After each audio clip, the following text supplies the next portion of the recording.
한 가지 일에 집중하거나 5초밖에 안 되는 짧은 시간도 기다리는 게 어렵게 느껴지나요? 집중력, 인내심이 떨어지고 스마트폰 중독에 빠지는 이유는 바로 도파민 때문입니다. 레스큐타임 블로그의 2019년도 연구 결과에 따르면 미국인의 경우 핸드폰을 평균 하루 3시간 15분을 사용합니다. 1년으로 치면 약 7만 1000시간, 이를 10년으로 확대하면 1년 이상을 잠도 안 자고 핸드폰만 보며 낭비하는 시간입니다. 핸드폰을 안 하면 되잖아 라고 생각하시겠지만 이는 게임이나 술, 담배에 중독된 사람에게 그거 안 하면 되잖아 라고 말하는 것과 다름없습니다. 어떻게 하면 폰 중독에서 벗어나 한 가지 일에 오래 집중하고 몰입할 수 있는 집중력을 가질 수 있을까요? 이 영상을 끝까지 보시면 나도 모르는 사이 도둑맞고 있는 집중력과 시간을 지키는 방법을 얻어가실 수 있을 겁니다. 먼저 도파민에 대해 간단하게 이야기해 볼게요. 도파민은 인간 뇌의 신경 전달 물질로 1957년 처음 발견되었습니다. 도파민은 보상을 얻기 위한 동기부여 과정에 있어서 큰 역할을 합니다. 도파민은 어디에 집중할지 선택하게 만들어줍니다. 예를 들어 배가 고플 때 맛있는 음식이 차려진 식탁을 보면 음식에 집중할 수 있도록 도파민 수치가 증가합니다. 반대로 실험용 쥐에게 유전자 조작으로 도파민을 만들 수 없게 하면 음식이 코앞에 있어도 음식에 집중하지 못하고 음식을 찾지 못해 굶어 죽습니다. 도파민은 우리가 어떤 목표를 달성하고 보상을 얻을 수 있도록 집중할 수 있게 도와줍니다.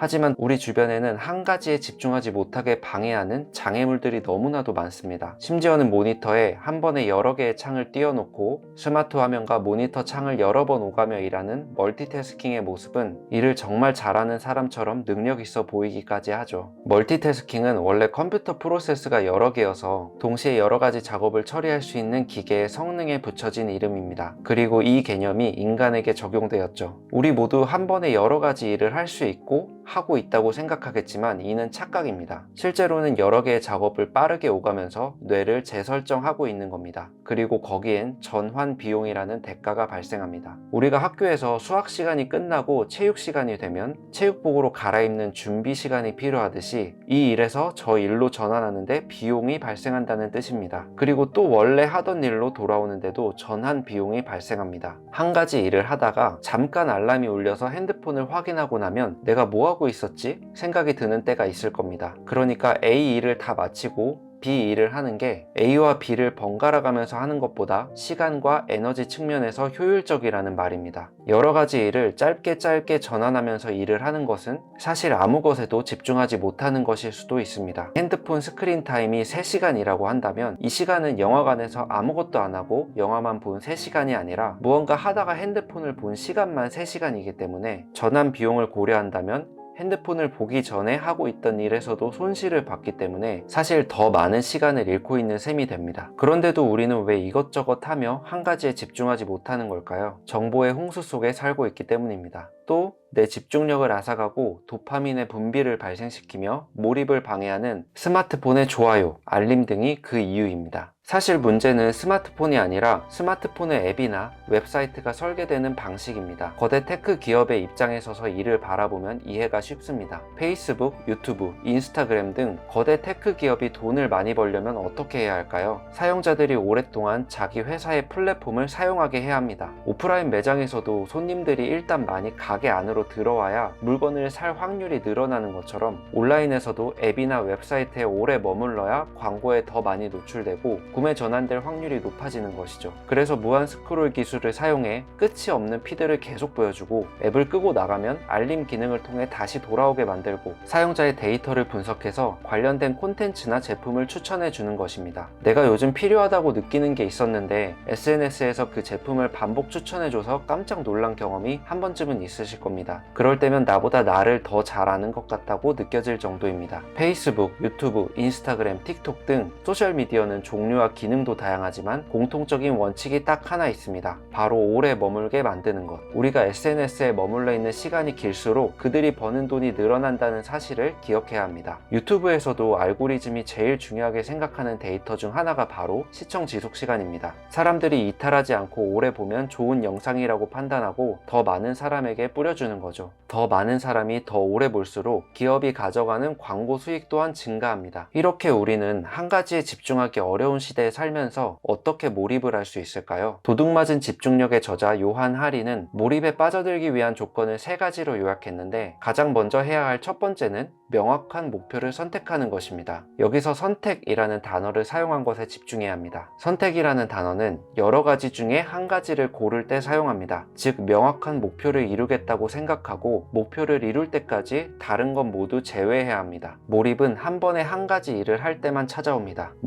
멀티태스킹이랍시고 이것저것 왔다 갔다 하는 것은 앞에서도 말했듯이 단 한 가지도 제대로 하고 있지 않은 것입니다. 두 번째는 자신에게 의미 있는 일을 해야 합니다. 타인에게 잘 보이려고 하는 것 말고 나에게 의미 있는 일 말입니다. 저는 자기계발을 좋아하고 자기계발 책을 주로 읽습니다. 그리고 유튜브 영상 제작하는 걸 좋아합니다. 그런데 저를 보는 누군가는 편식 독서를 한다고 말합니다. 또 전문적으로 영상을 배우지 않아 기본 촬영 공식을 모른다고도 합니다. 쉽고 빠르게 돈을 벌 수 있다는 부업들, 블로그, 인스타그램, 스마트 스토어, 제휴 마케팅 등 남의 말을 듣고 다 해봤지만 오래가지 못하고 금세 포기하게 되더라고요. 남의 말을 듣고 행동한다면 그건 내 인생을 사는 게 아니라 남의 인생을 대신 사는 것입니다. 우리의 뇌는 자신에게 중요한 일에 집중하도록 만들어져 있습니다. 내가 세운 목표를 이루기 위해 행동을 하는 게 더 쉽고 재밌고 오래갈 수 있습니다. 자신에게 유의미한 게 무엇인지 생각해 보시기 바랍니다. 마지막 세 번째로 자기 능력에서 중상 정도의 강도 되는 일을 하는 것입니다. 일이 너무 쉬우면 쉽게 포기하거나 자동 모드가 되고 너무 어려우면 초조하고 평정심을 잃게 됩니다. 독서를 처음 하는 사람이라면 출퇴근길 10페이지 책 읽기, 하루 10분 독서하기로 하거나 운동을 처음 하는 사람이라면 헬스장 가기, 집 갈 때 한 정거장 전에 내려서 걸어가기와 같이 능력의 한계에 가까운 수준으로 목표를 설정하는 게 집중하기 좋습니다. 이렇게 세 가지 조건에 맞추다 보면 몰입할 수 있게 되는데 저는 여기에 한 가지를 더 추가하자면 바로 쉽게 만드는 것입니다. 인간은 자신의 의지보다 환경에 영향을 많이 받습니다. 의지는 환경으로 인해 생기기도 없어지기도 한다고 생각하는데요. 헬스장에 가면 싫어도 운동하게 되고 소파에 누워있으면 싫어도 TV를 보게 되는 것처럼 내가 이루고자 하는 목표가 있으면 그걸 할 수 있는 환경 설정을 만드는 게 필요하다고 생각합니다. 저는 유튜브 원고 쓰는 걸 스터디 카페에서 하는데요. 다른 데선 하지 않고 오직 여기서만 합니다. 그리고 여기서는 핸드폰도 하지 않습니다. 반복하다 보니 뇌와 몸도 기억하는지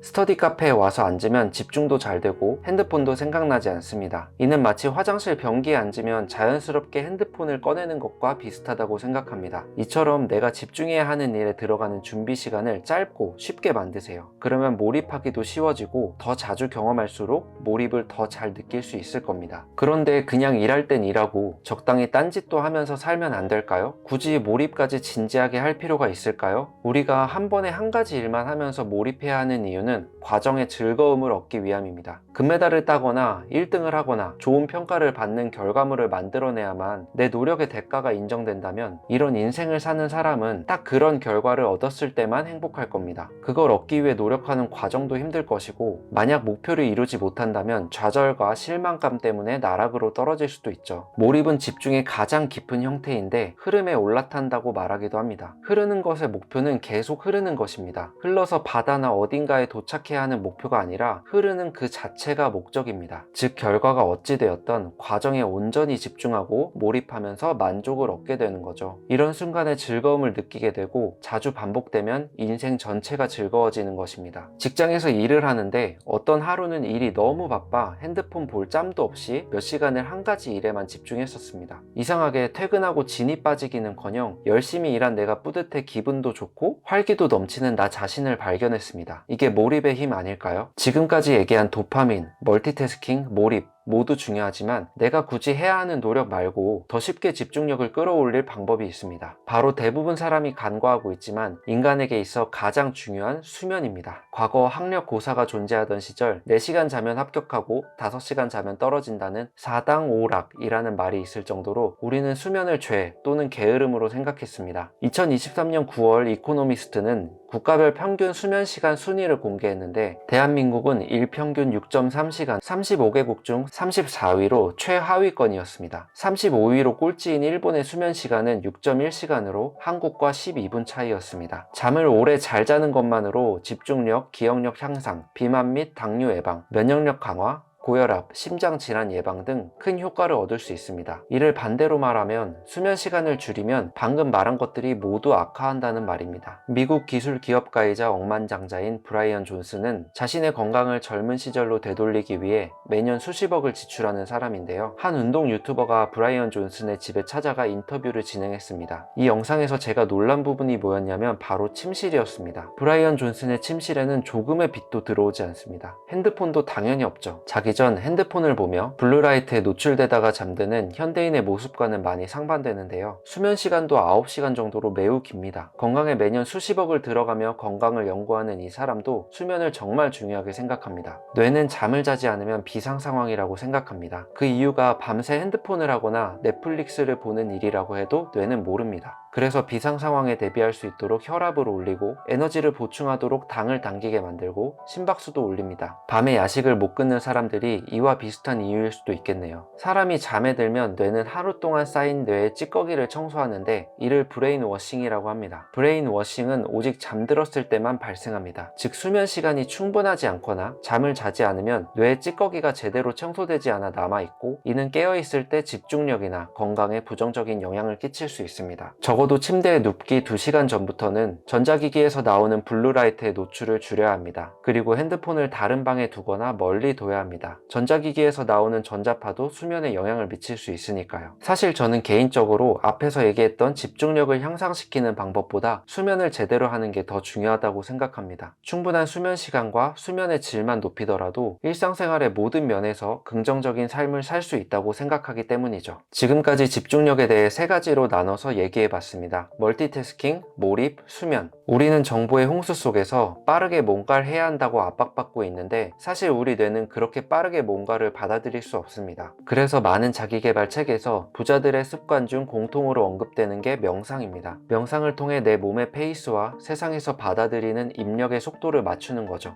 오늘 한 이야기를 한 문장으로 정리하면 속도를 늦추고 한 번에 한 가지만 하고 잠을 충분히 자라입니다. 이 영상을 여기까지 보신 시청자분들은 여러 가지 일을 한 번에 하는 업무 처리 방식이나 핸드폰 알람, SNS 등에 나도 모르게 내 집중력을 계속 도둑맞고 있었다는 사실을 알게 되셨을 겁니다. 어렵다고요? 변화할 수 없다고요? 그렇게 느껴질 수 있습니다. 하지만 우리에겐 모두 변화할 능력이 있습니다. 한 사람도 빠짐없이 누구나요. 변화할 수 있는 능력과 잠재력이 내 안에 있다는 사실을 인지하는 것만으로도 뭔지 모를 희망이 생기실 겁니다. 저도 그랬거든요. 밑빠진 독처럼 줄줄 새고 있는 집중력을 되찾아 원하는 목표를 꼭 이루시길 바랍니다. 도움이 되셨다면 구독과 좋아요 부탁드립니다. 오늘도 행복한 하루 보내세요. 감사합니다.